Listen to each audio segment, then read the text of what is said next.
Hi folks, well I've got Nigel with me today and he's got me in to film some pruning of a mulberry bush.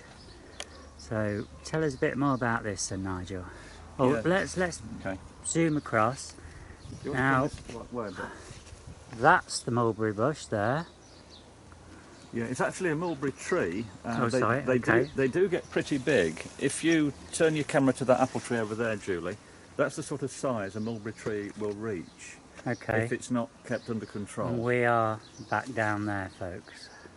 Yeah, now this mulberry tree is about 20 years old, and about 10 years ago it was getting out of control. It was getting too big, and then my neighbour, an elderly Italian gent called Tino, he told me that in London he used to have a mulberry, and he trained it to look more or less like a big mushroom, and it keeps it neat and tidy. It's a nice tree to sit under.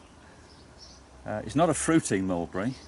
There are lots of types of mulberry, and this one doesn't have any fruit, luckily, because it's a bit of a messy tree. It's very good for sitting under because it doesn't attract insects. Okay. So what I'm going to do, and Tino's method for training a tree like this, you take out the central leader, so there is no central leading shoot in that tree. That stops it getting too tall too quickly. Yeah. And then all of the vigorous vertical growths that you get, some of those are trained across the top of the tree to make a sort of roof, and most of the rest are trained round in a circle.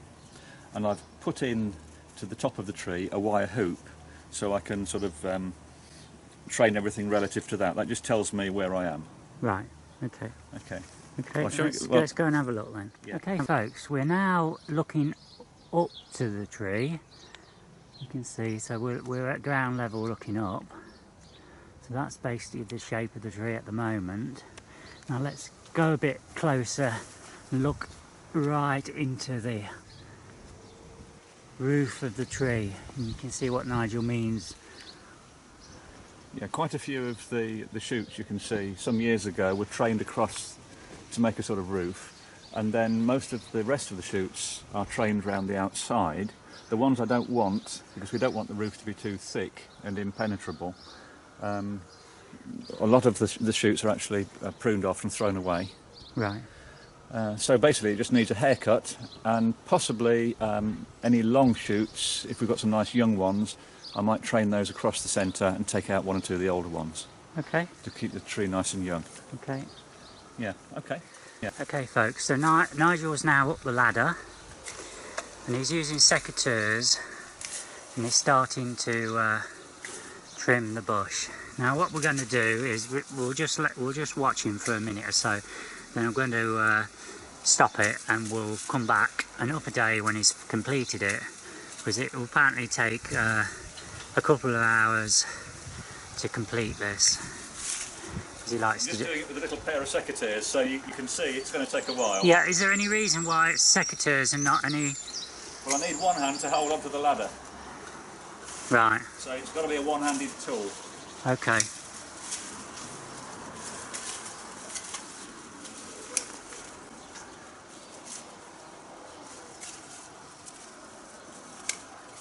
That's something we don't think about, do we, folks? Using just one hand. Just trying to think, because I've got I've got battery hedge cutters, and but thinking about it, you have to have two hands with that.